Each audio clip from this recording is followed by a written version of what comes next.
from a future world.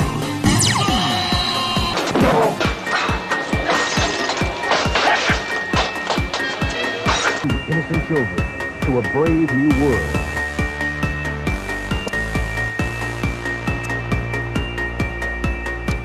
What astounding technical developments are being made to protect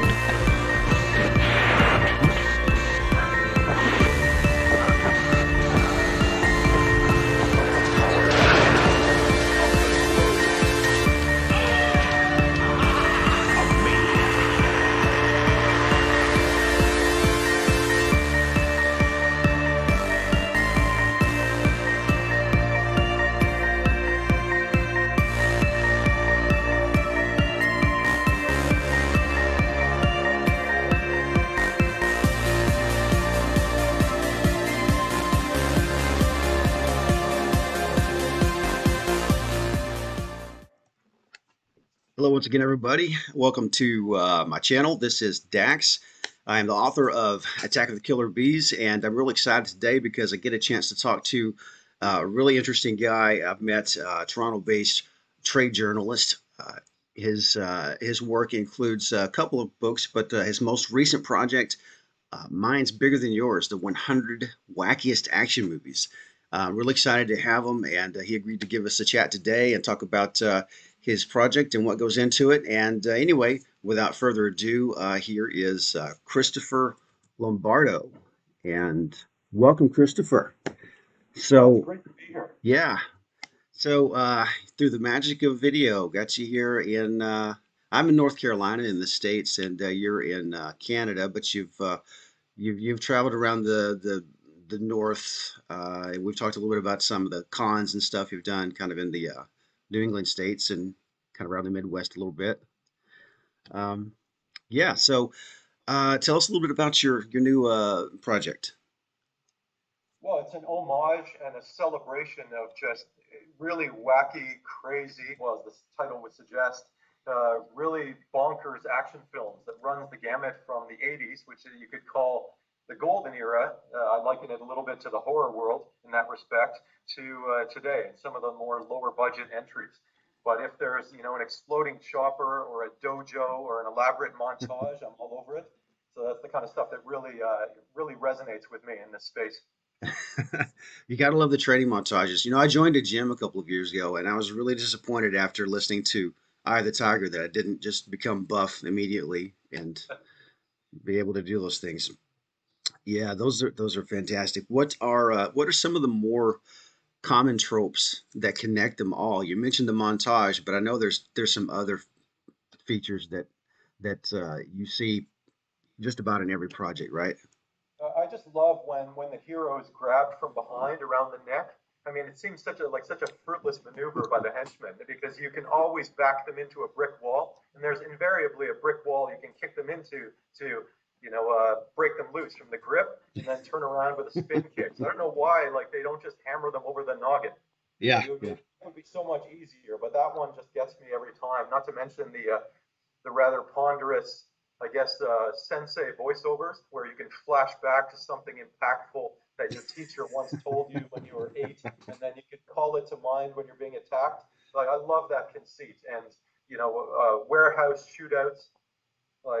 I think I was talking to Jeff, my co-author, and I was just so amused by just how many abandoned warehouses there are in major metropolitan centers. I guess it was the 80s when there was more urban blight and that what, but yeah, those are some of my favorites. yeah, yeah. And the building code specified that there was C4 in every barrel in every corner of those buildings too. So if one went off, it would trigger and they would all You explode. gotta love it. Yeah. Yeah, yeah, yeah. And sure, and I love that it's pretty mandatory that you at least once jump off of a building and grab a helicopter with one hand. I I think you're going to require a little more time in the gym for that one. The upper body strength required is unbelievable. yeah, yeah, yeah. I don't know. According to the movies, you can catch your co-star with one hand and hold on to a ledge with the other and pull them up. Even if they're bigger than you. So And I adrenaline. also I also like how incredibly intricate plans are generated using the phrase "gentlemen" to talk to your henchmen, and how you have to gather around a table, unfurl a map, and say "gentlemen," and then you mark an X, and this is where you're going to attack. And no one's really a gentleman there. I mean, decorum is out the window. Well, it's part of the code of ethics. It's the same code that says that one guy attacks at a time when the good guy is surrounded. So that kind of It thing. goes back to Hammurabi, and yeah, ancient code. There, there's a fantastic older movie, Loaded Weapon, that kind of calls on that trope where the bad guys literally come up, and I don't know if you've seen it, where they take a tag, take a number, and they, now fighting number 26 to come up and they fight. Anyway, you have to check it out if you haven't. But yeah, fantastic stuff. I love it. So are they all pretty much from the same era, like the 80s? I haven't got the book yet. I'm looking forward to it though. Or is it, you do cross several decades? We cross decades and also borders because a lot of these awful things tend to be, for whatever reason, lensed in the Philippines. And Hmm. so, yeah, it's just that was such fertile ground to just shoot stuff on the cheap, whether you were an Italian filmmaker like Bruno Mattei or one of these others. And like you would always go there and just, it would substitute as something else. So it spans that region, but you have like a pretty good mix, and this was intentional, of getting the long arm of the law chapter where you have your above the law and you have your corrupt cop type genre, and then you also have these sort of less than spectacular superhero movies. And because of the times we're living in, we wanted to dedicate a chapter to kick-ass women. I mean, all women are kick-ass. We wanted specifically, the female, the fairer sex to be represented. We've got dystopian films, so we try to get like 10 different chapters that really represented the genre as best we could. And we're really hoping we can do a sequel because I really want to expand this and really tap into some of the more of the 90s films. Not that I mean, I guess some of it's disproportionately weighted to the 80s, but I'd love to get like a broader mix. Yeah. It's one of those things that after you finish a project like that, you look back and go, man, I could have done this, or I could, maybe next time I'll make it more refined, or focus on a certain subgenre within the genre. Our book that I did with my co-writer is just about B movies in general. But then I think after, and maybe everybody goes through this, especially with nonfiction books that you kind of put together like that.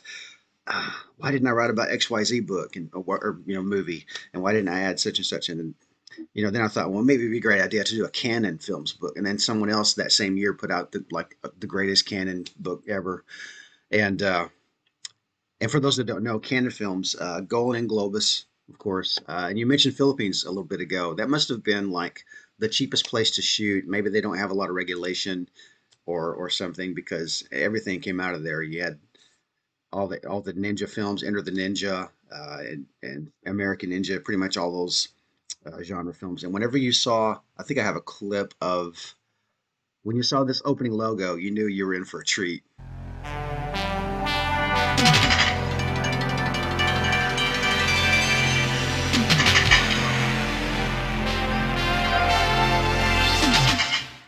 Yeah.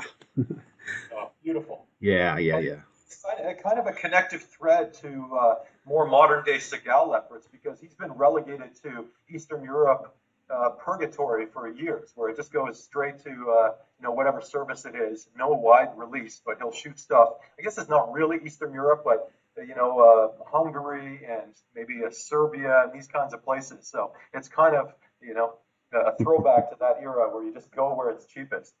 Yeah. Maybe it's not a bad business model. I don't know much about that side of what they do, but it's probably less cumbersome to shoot 10 cheap films over there than it is to make one American $100 million movie and try to make a budget. That's but Oh yeah, especially, I mean, I'm based in Toronto, and this is a city that rarely ever plays itself. I mean, Possessor, it does. It's a Brandon Cronenberg horror movie, and you occasionally will see Toronto as Toronto, but it's New York all the time, and it's so refreshing and funny to see. I think The Fly was actually Toronto as Toronto, oh wow. but it's just, yeah, I mean, it's just so expensive to shoot in the Big Apple. Yeah. And I'm guessing they have tax breaks and other incentives like they do here in Oh yeah. North Carolina. A lot of horror films and indie films come to North Carolina, and bigger budget stuff. We have Buffy the Vampire Slayer came here, and of course Iron Man series was shot here, which Beautiful. was yeah, crazy stuff. which you wouldn't think North Carolina. Oh, Weekend at Bernie's, one of my favorite 80s movies. Indeed. Yeah. But I want to show people your book too. The cover is fantastic. That's Blast Hard Cheese himself on the cover. Yeah. Little MST reference for those. Um, but you had considered like a cover with just like with a montage of people, right? But just went with one.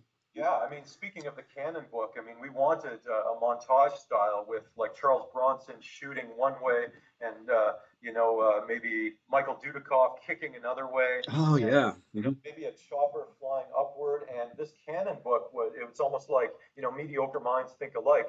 We were on the same wavelength, and the Canon book came out with that.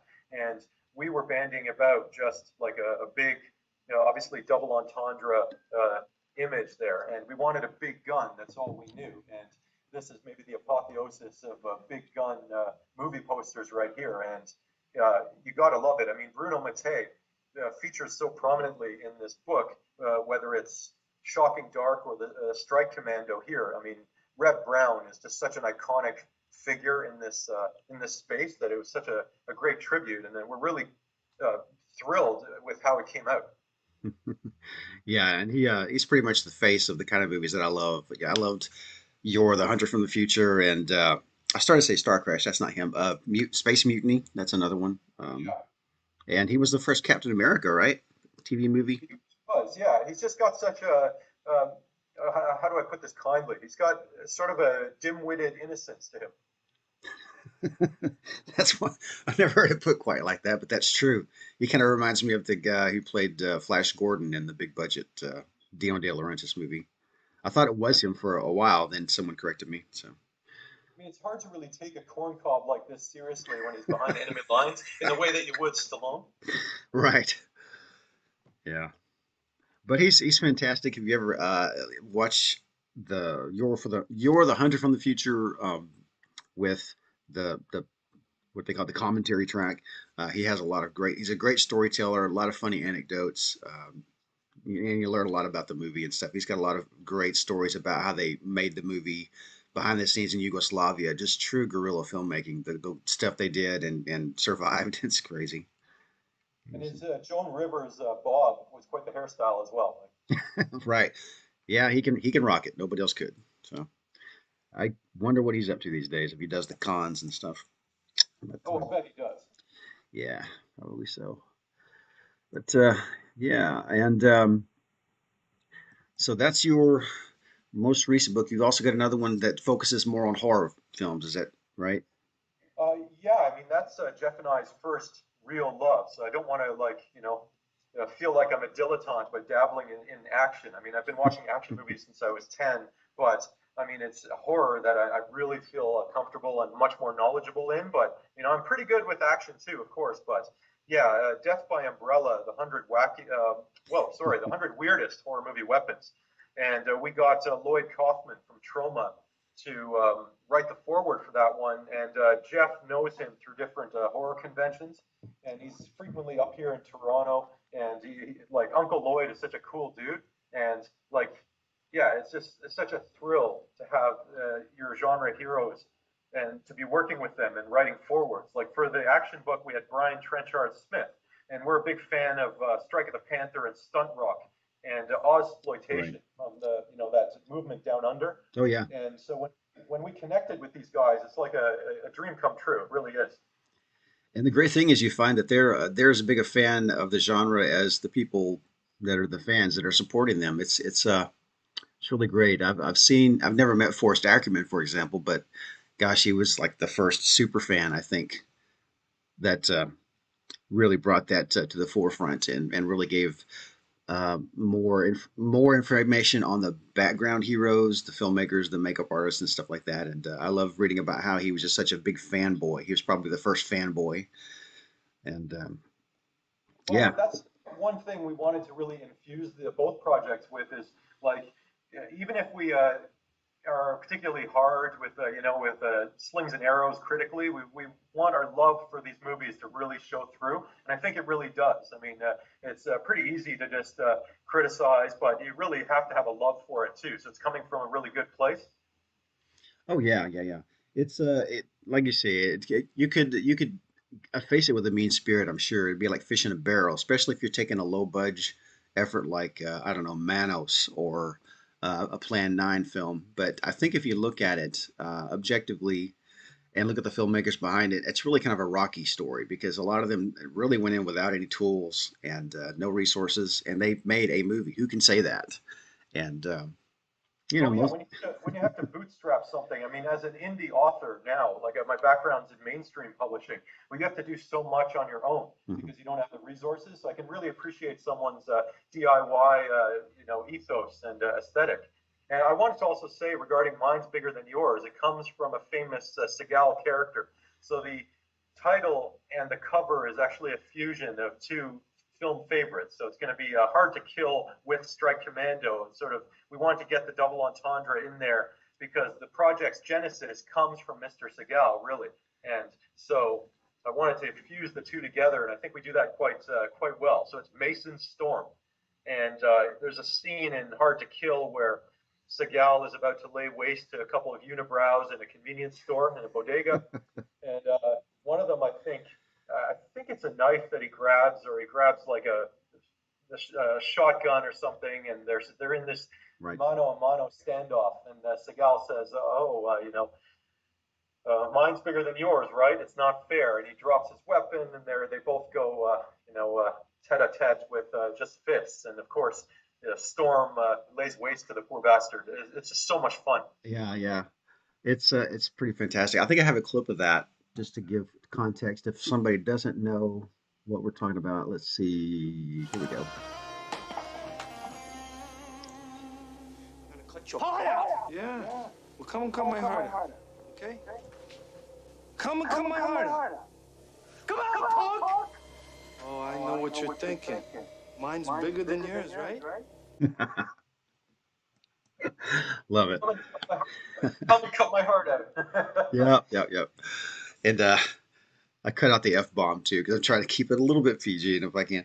So, and I started to show the whole scene, but it ends in a really gruesome way.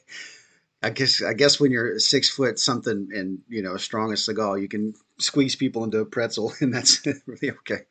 About half of that movie is just him bending people in ways that you wouldn't think are possible.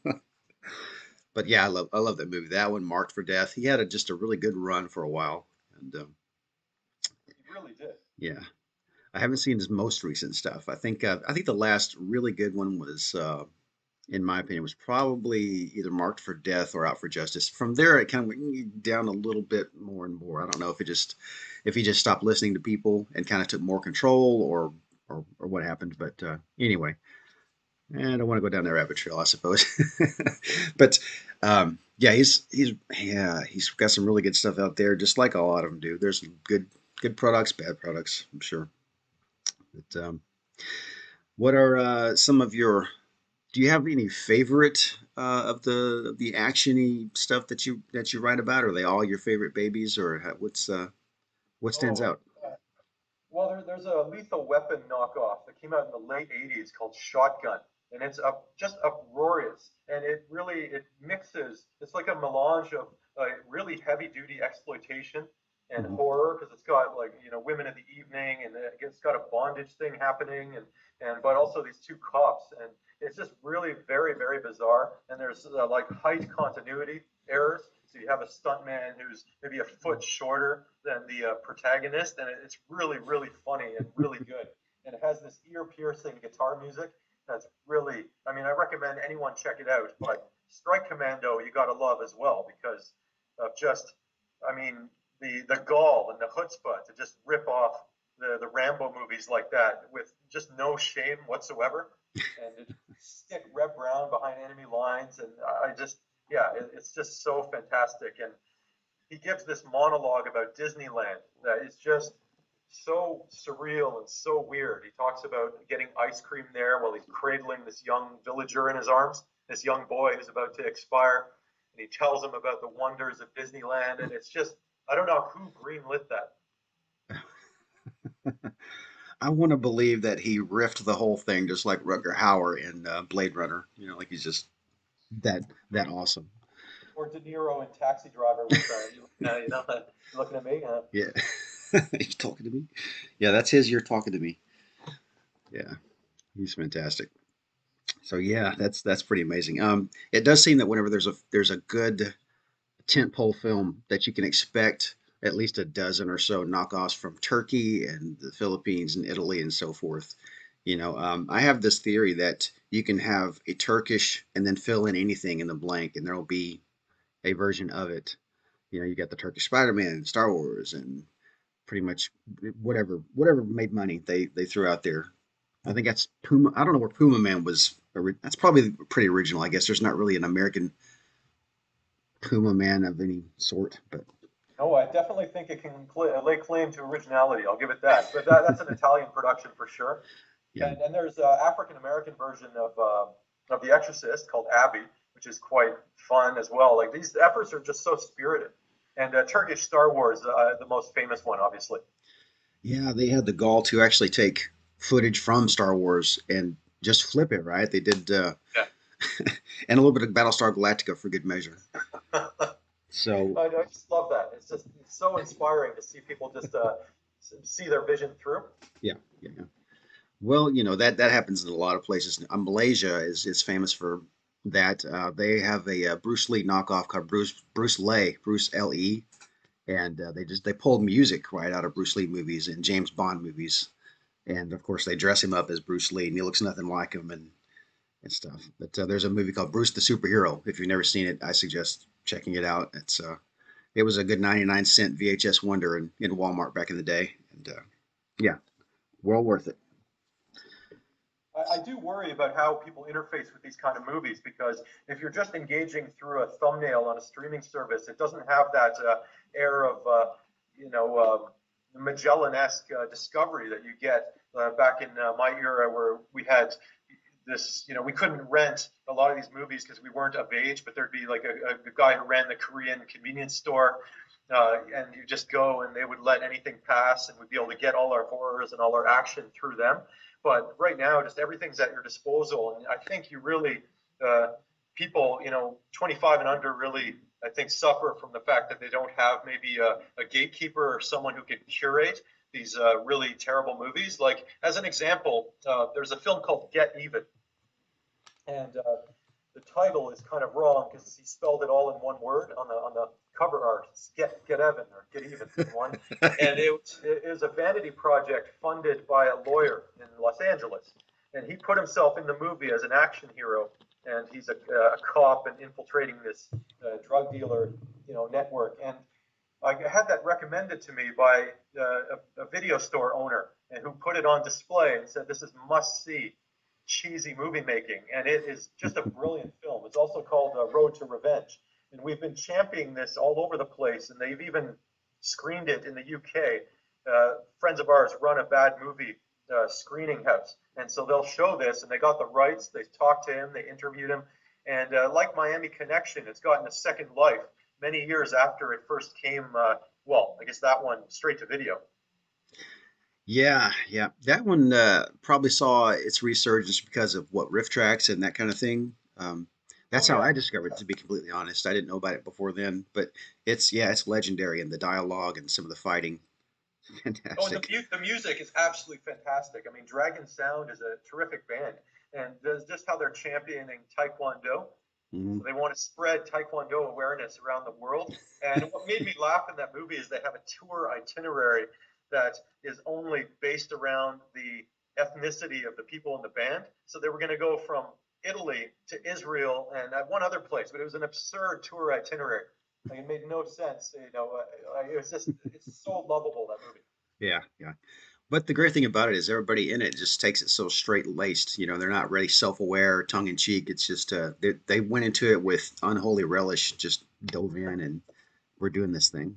Yeah. Well, I think you would really like Get Even because Wings Hauser is in it, and I just can't imagine how a pseudo bona fide, marquee name would end up in this piece of slot that has like guerrilla filmmaking with like the director sticking a camera out the window of a moving car just to get, you know, shots of downtown LA. It's really maverick stuff. That's pretty amazing. Maybe it's kind of like Bela Lugosi toward the end of his life, where he made friends with Ed Wood and just, hey, would you like to be in this project? Sure, why not? So, yeah. Should I do the rest of this podcast with my face covered? I'm going to change height several times. I'm going to be 5 inches taller and shorter. Yeah, it'll be amazing. And yeah, oh gosh, the way you described it almost reminds me of The Room or something like Tommy Wiseau's completely self-financed. I'm starring in it and writing it and doing all the promotion and everything. But he got the last laugh, I guess. Oh, indeed. And I really enjoyed the Disaster Artist book.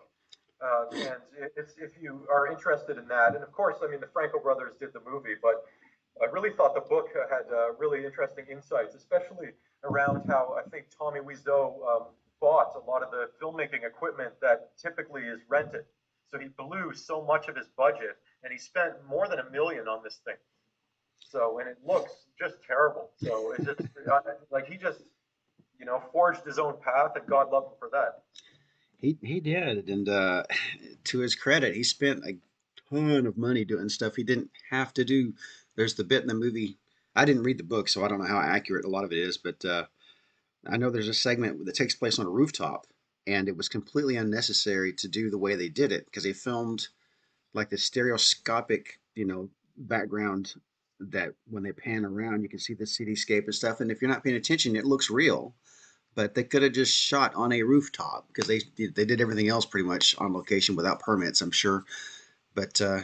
he's like, And if I'm not mistaken, they're from the Bay Area, so you can't have a more picturesque American city. And then to actually, like, that's the irony of it. It's just so unbelievably cheesy. right. Yeah. No, I haven't read the book. I'd like to, though. It must be pretty amazing. I know the movie was great, The Disaster Artist. And I wanted it to at least get a nomination. They got robbed, but yeah, Oh, yeah, it's a really fun one. for sure. Yeah, that's another good indie project. But I miss just the old loud movies and the way they were promoted. Gosh, and when you see the old trailers and how they just talk you through it and pretty much tell you the whole story. um, if you watch the trailers for old movies like well, not old, but 80s isn't old, okay? I don't know how old you are, Christopher, but I'm almost 50. I'm a child of the 70s and 80s, and I like the old with the serious guy with the voice. I have an example here. Let's see, one of my favorite canon movies. Now, what's the problem? He faces a new challenge. Only this time, there are no rules. And nobody's playing games. Detective Burke, we want to send you undercover into Harrison as a prisoner. Van Damme is Burke. You're not gonna last too long. It's not a threat. It's a promise. He's got the toughest job a cop can do. Prisoners hate cops more than anything else. It's a hit list. You're a dead man. His cover has been blown. What are you doing in my prison? It's too late. Your number's next on the list. And the odds are impossible. Welcome to hell! Van Damme. He loves a good fight.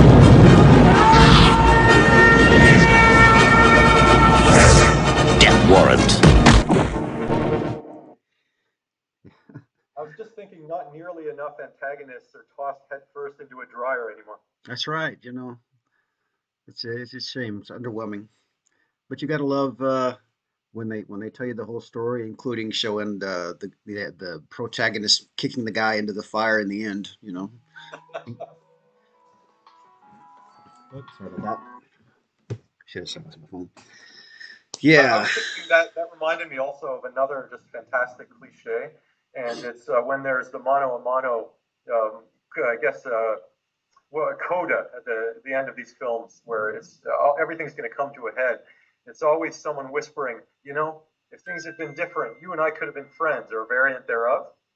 Yeah. The two of us have been friends, and that really makes no sense whatsoever because I mean they're cut from a different cloth ethically and morally. They wouldn't be friends whatsoever.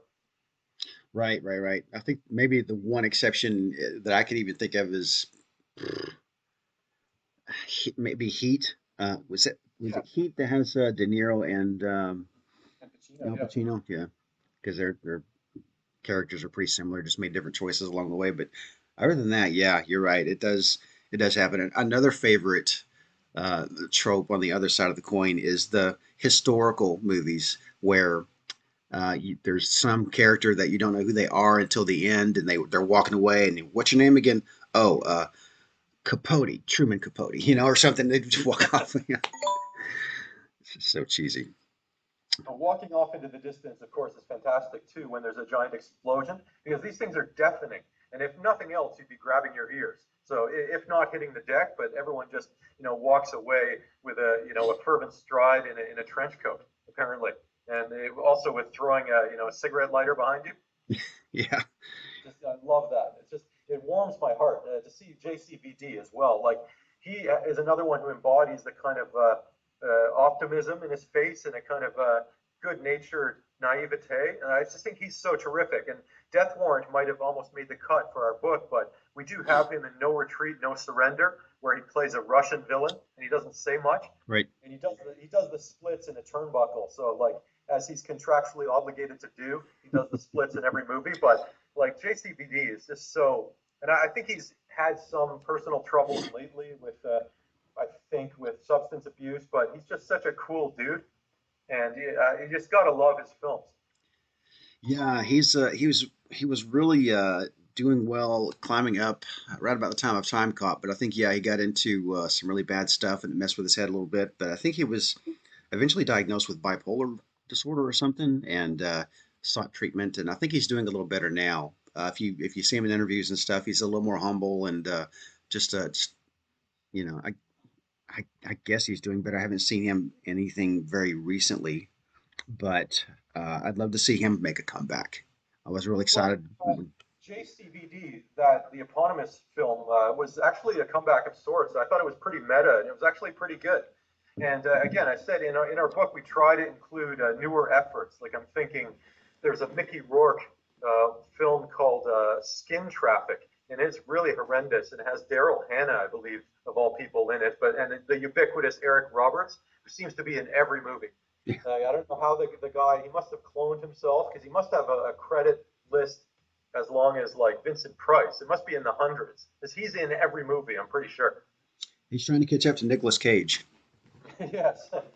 And there's another fantastic film we cover that I hope your viewers will be able to track down. It's called Hunter. And it's really, really low budget, and it's about a LA cop, and it actually infuses the unfortunate death of a Canadian university student at the Cecil Hotel, who she was found in the water tower. So they actually incorporate that real life tragedy, and there's a Netflix doc about it into its script. And the guy is really portly. He looks like Bo Diddley, and he uses nunchucks. And I highly recommend that to anyone. It's amazing. Wow. The Hunter or just Hunter? It's Hunter. It's from Hunter. 2015. Okay. I have to check that And out. it's just got green screens aplenty and doors that shake when they're slammed. It's such a just an incredibly low budget production. It's so much fun. Wonderful. That's amazing. You gotta love these efforts. I my co-author and I, when we were writing our project, we struggled how to define a B movie, and I think that some of the things that we settled on was that it doesn't necessarily have to be super low budget, but that's one of the attributes that's most common, and it has to be in earnest. The stuff that they show on sci-fi or wherever, where you see the mecha shark versus whatever, that those are intentionally badly made, tongue in cheek, and that's okay for humor and stuff. But I don't know that I would qualify that as a B movie.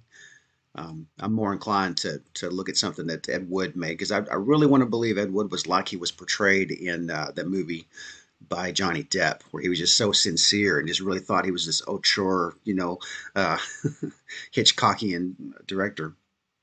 Oh yeah, the gulf between I guess one's ambition and how a project comes to fruition, that really has to define it rather than I think the money. Because there's Neil Breen as well, who's a kind of a quirky filmmaker who makes these romantic dramas that are very just uh, surreal and bizarre. But yeah, I would be inclined to agree with your definition. It really is tough, because even the phrase B movie is a bit dated as well because of the way we interface with films. There's no double features. You just click on a thumbnail and you're there. Like, you don't have to invest in anything. There's nothing that airs before the main feature. So it's really, really different. That's true. That's very true. And you'd mentioned earlier that the joy of discovery, of going to the mom and pop video shop and discovering these crazy movies, you know, The Night of the Zombies or Monos or whatever you're watching, is a little bit different than now, because you can go to YouTube and find a lot of things, or archive.org. And I think a lot of younger people, and not in a bad way, and I don't mean this in a disparaging way, but they're doing it almost as a form of irony. Like, haha, look, I'm watching this, and I'm smart enough to laugh at how silly it is, and that kind of thing. There's this sort of this quirkiness that I think probably resulted from shows like Mystery Science Theater that were made to make fun of these programs, and that's fine. It's all in good fun. We can watch them and laugh. But I don't know that it's the same as being a fan of it just on discovering it and enjoying it for what it is. But you know, it's their sandbox too. They can enjoy it however they wish. But and investments in the both time and money, because when you rented something from the Korean corner store, I mean, that's $3 or $4 right there. And my friend and I would rent maybe 10 to 12 horror movies over a weekend and have sleepovers, and maybe 10, 12 years old, get the popcorn going, watch a little wrestling or something, and then watch these movies. And sometimes we wouldn't even be able to finish them, and then that would be money out the window when you don't really have much, except maybe allowance money is that what you're spending. But on a streaming service, you can just bail after 5 minutes, and you have everything curated for you by aggregate. And I don't think that's necessarily fair. So the experience is different. I mean, there's a Canon film that I have such fond memories of, called Hospital Massacre, and it's called X-Ray, also known as that. And it's Barbie Benton, who's a Playboy model, and she stars in it. And it has this terrific image of a surgeon and a patient, and he's got a scalpel, he's about to kill her. And I rented it just solely on the fact it had massacre in the name. Plus the poster is so iconic. I can't see that happening now. Like, I was a massacre movie completist growing up. So anything with massacre in the title, and Hospital Massacre was it popped off the shelf. You knew you were watching something subversive and transgressive. oh yeah, yeah. And if your video store was anything like ours, ironically, ours was run by a teacher at our school. But if he knew you, you could walk away with a rated R movie. 12 years old, didn't matter. If he knew you, it was cool. So, yeah, there's that certain joy of discovery, and almost like we're getting away with itness. And, yeah, great, good times. I had similar friends that we didn't know in the '80s that we were, part of a much larger piece of the culture than we knew of. Now there were so many people that were invested in it because of riff tracks and so forth. But we were doing the riffing before that was a thing. We'd get a pizza and put our allowance together and rent a couple of these movies and just sit up and make bad jokes. And had podcasting been around then, we probably would have had a piece of that and had a lot of fun. But good times. But okay, so fantastic. Are you guys planning another edition or a sequel to the book or anything coming up? Well, I mean, it's the economics of it all, and I guess we'll find out. It's really up to the publisher. I mean, we would really like to, because we really feel that there's a ground we haven't tread on yet. Whereas Death by Umbrella, I think we covered every legitimate weapon that's really bizarre in the horror space, and I can't see us missing out on anything. I mean, I feel like almost a subject matter expert in that, but with such a wide swath of action movies released, I mean, it's almost impossible to really funnel it down to the really, really craziest. And yeah, I had a few just damn moments of fist clenching where it's like there's a few films that could have made the cut, as it were, but we were trying to go broad while having some sort of focus and try to marry these two impulses. And man, is it tough. But I would love to have a trilogy. That would be awesome. Oh yeah, yeah. That'd be great. Yeah, it would be fantastic, and I would like to incorporate maybe getting ahead of myself, but also a few more elements of Strike Commando, because we actually sourced the cover through one of the stars of the series, and it was Brent Huff who starred in part 2. I guess Reb Brown had other things to do, Wow. but Brent put us in touch with the production company who eventually granted us the rights to the Strike Commando movie and usage of this poster. So it was quite a whirlwind journey to get that. To get that cleared. Good. And it's funny, you mentioned podcasting. I mean, I'm wearing a shirt with my podcast on it, and we actually approached the producers of Demons, this cheesy 80s Italian horror movie, to use a clip in our intro for our podcast. And they were so surprised that we actually approached them that they just said yes, because most people on the internet just steal willy-nilly. So they were really shocked we actually wanted to get it cleared and get their approval. But yeah, that was in itself kind of a thrill. Yeah, and I would have to applaud you guys for at least going through those steps. Most people either, like you said, just rip the movie or just go for public domain material, which is my venue. I'm too cheap to pay people. Yeah. But yeah, that's great that you're able to do that. There's definitely more of the 90s films that I want to tap, and I've been on a bit of a Olivier Grunet kick, and no pun intended. He's a French kickboxer and military man who never really reached the same francophone heights as Jean-Claude Van Damme. So his English skills are not as are not quite up to par, and he's not as charming as JCVD, but he's a bona fide martial artist. And Angel Town is a terrific effort I watched recently, and so I'd love to include a lot more efforts. Sci-Fighter, yeah. Or no, that was Don the Dragon Wilson. I'm sorry, I get them. Don Wilson did Sci-Fighter. Sorry, go ahead. So much material to cover. I was going to say, ask you how you got into the action space. Well, it's mostly because in the 80s, that was kind of my wheelhouse. I loved all the old ninja movies. I was a big Shokasugi nerd. I used to get all those little throwing stars, and I still had some of them in my collection somewhere that I haven't lost throwing them in the woods. So that was probably my start of it. I used to take, when I was a kid, Taekwondo lessons, and I was way into all of that stuff. And Chuck Norris was the gateway drug, and so kind of got us going down that road. But along the path, we discovered I guess the action films was the start of it.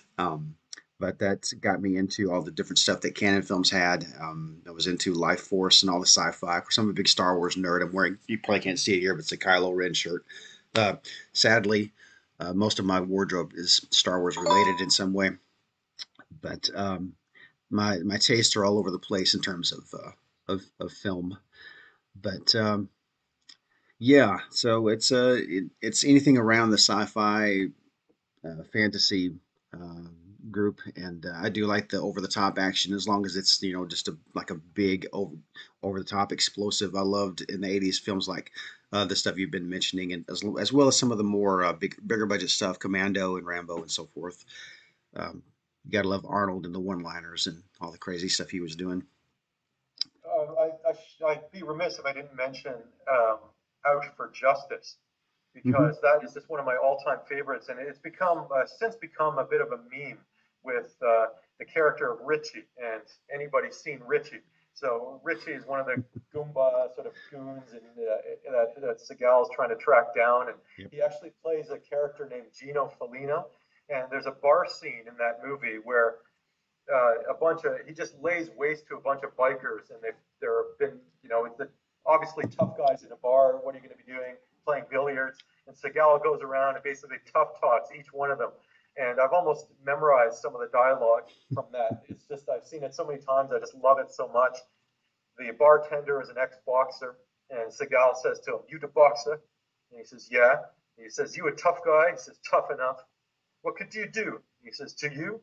And I love that. Like, what could you do to me? And Seagal, of course, beats this holy tar out of him behind the bar, sends him flying, and I think he does something with a pool cue and a billiard ball, and it's just so glorious. And yeah, that was such a fun film. I mean, for a while there, I think Seagal in his heyday was tough to beat. And Jeff and I have actually gone down a rabbit hole of Seagal movies from 2008 to now. So we've been watching stuff like Submerged and Half Past Dead, and So in it, like stuff where he's way past his salad days and past his maybe ideal body weight. But yeah, we've been really digging into those, and they are really tough to watch. But there's something about it, like just even still, he brings some of the goods. Yeah, he's just got that persona. I think that he really believes he is who he portrays on screen, and that he's not acting. He just is what he is. He's had a great show in the gosh, it's been a while, but and I'm not sure how many seasons it lasted, but he was a lawman. He's apparently a certified lawman, and he was in the Louisiana Parish, New Orleans or something. And yeah, so there was a whole series about that. I always thought he was certified something. That's for sure. Probably. But yeah, I was thinking also I should mention probably the genesis of this book too was a friend of mine whose email handle was Nico Gino Mason, in a tribute to Nico Toscani from Above the Law, and Gino Felino, and the aforementioned Mason Storm from Hard to Kill. So that was his email handle. That was how into these movies he was. And the two of us had this oddball weekend evening job together, and it was at a media company, and we were basically paid to watch the news and monitor the news. Mhm. And we had screens all over the place, and there was always a Seagal movie playing on TBS, the Turner Broadcasting Network. Yeah. And I remember coming over to his desk and asking him in jest, like, is this the Seagal movie where he plays an ex-Special Forces op? And of course, every movie he's an ex-Secret Service Special Forces op. Right. So, right. I mean, I think in one movie he's an ex-cop, and in Under Siege he's a chef or a cook or whatever he is, but invariably he's got some CIA background. So that really spurred this whole thing. And so my buddy, to whom I wrote this book in tribute, his email handle, and that always stuck with me, how Seagal was an ex-Secret Service op, and I just thought, okay, one of these days I'm going to make a project out of this when I have time. Yeah, that would be a tough trivia question. Where what's the movie where he's not an ex Secret Service, CIA, SEAL team, whatever. But yeah, I think in the Patriot he's a veterinarian. So I mean he's stretching a little bit there, but mostly I mean if you write what you know, act what you know, I guess too. Yeah, and on Deadly Ground, he's some kind of his job is really vague to me in that one. He just blows things up in the name of the oil industry, but I don't know what exactly that accomplishes, but it was interesting. Some sort of a mystic shaman in a poncho. But I don't know what the exact name for that is. Like you do. But yeah, his movies are interesting because it's always just him. He's like running around in a first person shooter in God mode. There's nobody that can come close. He just one bang, bang, bang, bang, just mows it through everybody. And the one time he had any kind of challenge was in that movie that you mentioned, Out for Justice, I think, when he did the bit with Dan Inosanto, the Sticks guy, they called him in the movie, with the pool cue where they did the fighting with the excrement. And that was pretty fantastic. Very. Oh yeah, I've seen so many bad Brooklyn accents or Staten Island accents in one like 5-minute stretch of film. It was unbelievable. It warms my heart. This kind of stuff. It's so much fun. Sure. It's but he's an interesting guy. He'd be that would be an interesting interview, I'm sure.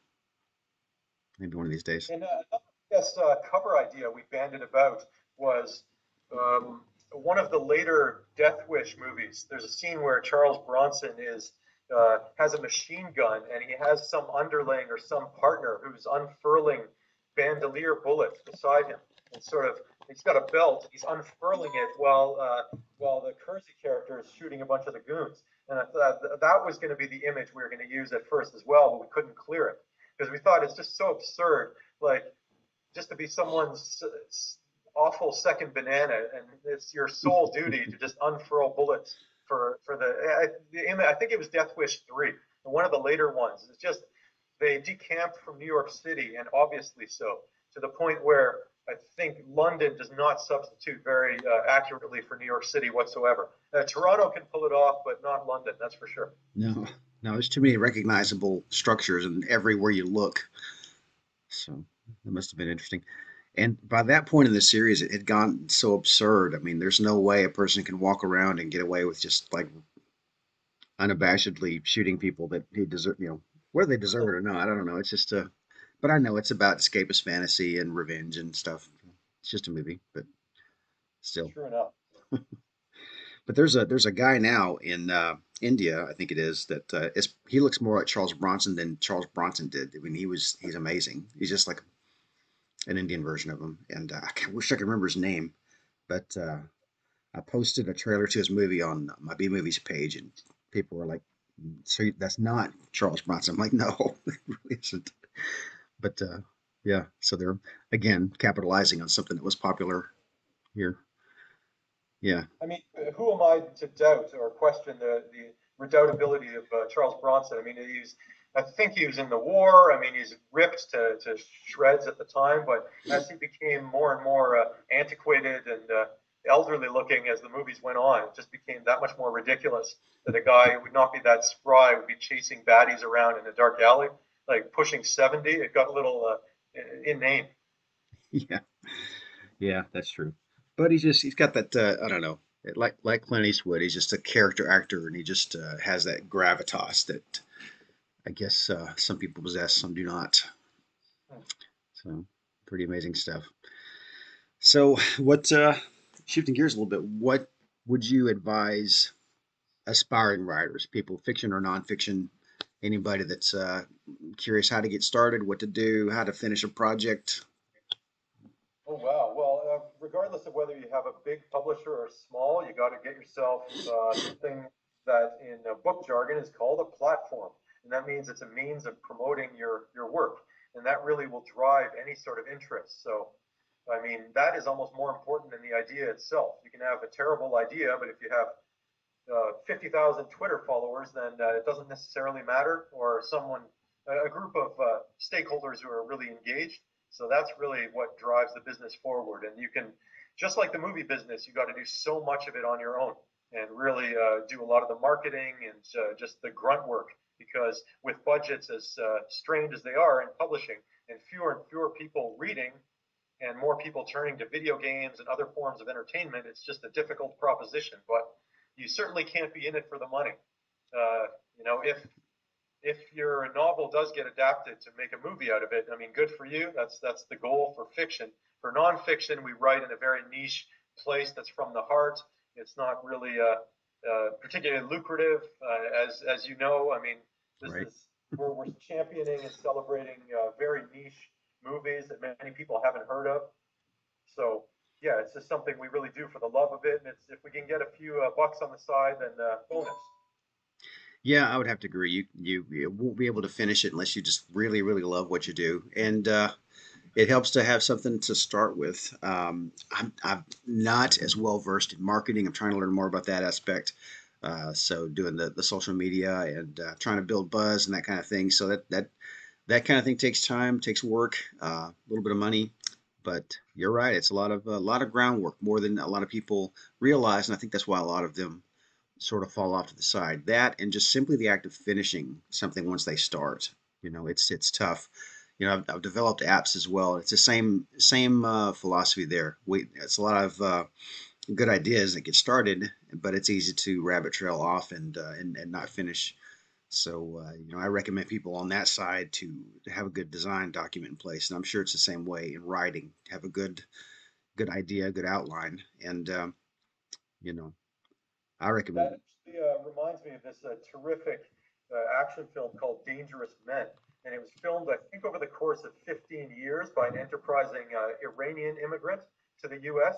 And so you can tell the different eras that it spans by the mise en scène and the posters and the hairdos. And it's a really wild, fantastic movie. And it's in the same vein, if not, I think might have been the similar production companies behind it as Samurai Cop and that kind of thing. I'm not entirely sure, but I think they may have the same distributor. But yeah, Dangerous Men is just a labor of love that took years to put together. And I wholeheartedly agree. Like the timing is so tough, how to put together and finalize a project. I mean, I think it's called a busman's holiday when you do something in your spare time that's your day job. Like I'm a journalist, and the last thing I want to do at night is write. I mean, I write daily. I write news articles and I'm exhausted by the end of the day, and I would rather just kick a ball around with my son or watch some terrible movie. Sure. And it's really tough, depending on the work I'm doing, to be able to finish off a nonfiction project, especially something that's so heavily research, driven. I mean, we have to read a lot about these movies and find out a little more about the behind the scenes. That's where the partnership with Jeff and I really comes to fruition. He was really insistent on having a lot of little factoids and behind the scenes stuff, whereas I'm just a youngster who wants to write jokes about funny lines and observations. So between the two of us, like, we can't work without one another, because if it were up to me, it would be more of a funny, glib project. If it were just up to him, it would just be more dry and more reference based. So with the two of us together, we bring out that out of both of us. And then, not to say we don't offer some reference or some jokes between us, but we do, that's how we approach the project. Well, it's really good to have that synergy because, like you say, it keeps it from becoming a dissertation, and I guess that's a good kind of a yin and yang balance. It's kind of rare to have someone that you can write with that you can compliment, I guess is the term I'm looking for. So that works out pretty well. When I wrote my last book with my son, it was a little bit different because he and I are so similar. It was almost like I could write a chapter and he could write one, and you can't really tell who's writing what. In fact, when we go through it, it's been almost 4 years now. So I can go back and sometimes I'll forget. I'm like, did you do this section, or was that me? So. Well, he really spearheaded the superhero section, led by the likes of the Hercules movies and the Batman and Robin and Puma Man and that. Because I'm really not much of a Marvel or DC guy. I don't really know anything about comics or superheroes, so he really knows his stuff there. So we had to really seamlessly fuse our writing styles in that one. So that worked out. But yeah, we found a good way to make use of both our individual talents. And the same can be said with our podcast as well. So we're trying to develop a really good rapport on the Really Awful Movies podcast. And I mean, we've known each other since we were 17, and both, really into transgressive, bizarre, weird horror and cult movies. And so we both met each other that way, and again, through horror conventions, and just really engaging with bizarre cinema, like Toxic Avenger, or like Eating Raoul, or Rock and Roll High School, or The Apple, or Hospital Massacre, or a Troll 2, these kinds of movies. So we're really both on board with these efforts. Nice. Gosh, you're just going down a great trail there. I love that. I haven't thought about Eating Raoul in forever. And the Apple. I think maybe 17. Because there was some weird TV channel in Toronto that used to run what they called baby blue movies. So there was softcore, sexy type movies after 10 o'clock on Friday. But then they would also have these sort of cult movies with, Paul Bartel and that they would run at 1 and 3 in the morning, and they would show Alligator and these John Sayles movies and Piranha, just weird stuff, and you had to stay up quite late for it. And it was a really sort of plucky upstart TV channel that was the inspiration for David Cronenberg for a Videodrome. So it's a really weird Toronto channel, and they were just I guess losing in the ratings to all the more mainstream ones, so they had to sort of really go at make a name for themselves with these baby blue movies. So yeah, that was really instrumental in helping both of us, I guess, discover these types of films. That's amazing. And you mentioned the Apple, and that's a funny one too, because it's obvious that when you see that, excuse me, oh goodness, it looks like the filmmakers, Golden Globus, probably had seen Xanadu, things like that, and thought that we have an idea what American musicals must look like, and so they made this crazy, the Apple. Like, what the hell was going on with that? I mean, it's one of those things you just can't. What's going to happen next? Yeah, I've never seen a dystopian musical before. Right. I think it has the market cornered on that one. Well, it's like Ninja 3: The Domination. Of all the possession ninja uh, aerobics dance movies, it's the best. Oh, agreed. Yeah. Oh, I love a good aerobics scene. It's so underrated. There's a terrific Italian horror called Nightmare City, and the zombies bust through this TV station, and it's an Italian TV station, and I think they've got a show running that's some sort of exercise afternoon programming, and the zombies just bust through, and there's spandex and leotards galore, and it's absolutely hilarious. That's one of our favorite movies as well. What's the name of it? Nightmare City. Nightmare City. I have to look into that. Sounds like it's right up my alley. Because It's by a yeah. famous gore director named Umberto Lenzi. So he's not as well known as Fulci or or Mario Bava, but he's definitely got some really sleazy offerings. And how'd you discover Troll 2? Well, I think that was just an internet meme as well, and it's such a lovable movie, and I don't see why people have. I mean, I don't know. I would sooner watch any of these movies than the 2021 Oscar nominees. I would. Oh I would say yeah, that for sure. yeah. Well, I'm right there with you. That's it's every scene is almost a meme. I love the oh my god, just Oh yeah, fantastic wonderful. stuff. That fly going up his face was the best actor in the movie there. But yeah, Something like Samurai Cop, they have hair continuity errors. So you have the star, and his wig is just all over the map, depending on the scene. And there's day for night continuity errors, and it's just so like just riotous and so fun filled. You can't not have a good time watching that film. yeah. Well, the errors like that happen in big budget too. There's a movie called Pray for Death that's a little bit bigger than some of the stuff we've been talking about. But there's a funny bit where the ninja character grabs onto the bad guy's truck and he's fighting with him and roundhouse kicking him off the side of the truck and stuff. And it's nighttime when he grabs him, but then there's a shot where he's going down the road. It's daytime, and then it's night again. I'm like, man, he really hung on for quite a while. They just kept going day to night to day.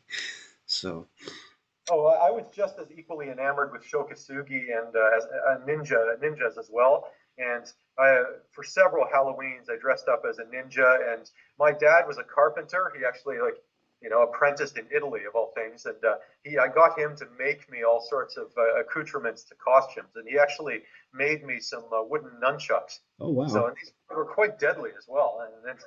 And I was swinging them around, and I was just digging up some pictures for my wife to show her that I come by this honestly. I've been doing this for quite a long time, and anything with ninja in the title, it was a lot like Massacre. Hmm. And we actually cover a lot of ninja movies in this because there's a filmmaker named Godfrey Ho, who was a real pasticheur, a guy who just really mixes up every genre and mixed up his own film. So he has a movie called City Ninja, which we write about, and it's pastiche of at least 4 or 5 of his own films. So much like you mentioned earlier, how the Turkish movies would just splice in, all these different Star Wars scenes, he would actually take his own movies and remake them and use a different, handle as director. It's almost like an Alan Smithy. I think he had something like 7 or 8 pseudonyms or nom de plumes, and he would just work in different arenas with different types of ninja movies. He would cross them with softcore. Like he was just a wild guy, like operating in the 70s and 80s in Hong Kong. And this stuff is so weird and surreal. And Wow. we even dive into some Indonesian mystical, supernatural action films. So it does really run the gamut. And I mean, it's a global village, so we got to, as Marshall McLuhan said, we got to really cover as many bases as we can. It's a big world out there, and every different country has their own sensibilities and their own approach to these films. Oh yeah, yeah. Yeah, I just recently discovered, well, not recently, but in the last few years, discovered Bollywood and just how over the top and glorious they are. And with the improvement of special effects, it's even better. They take the stuff that America does and just take it to the nth degree, and just so over the top and wonderful. And what physics? We don't care. It's great. Exactly. A lot of fun there. Okay, so if viewers and listeners want to find you on social media, the webpage, the Twitters, where would they do that? Well, the Really Awful Movies podcast is a genre podcast, focuses on horror and action, not surprisingly, and that's uploaded every Friday.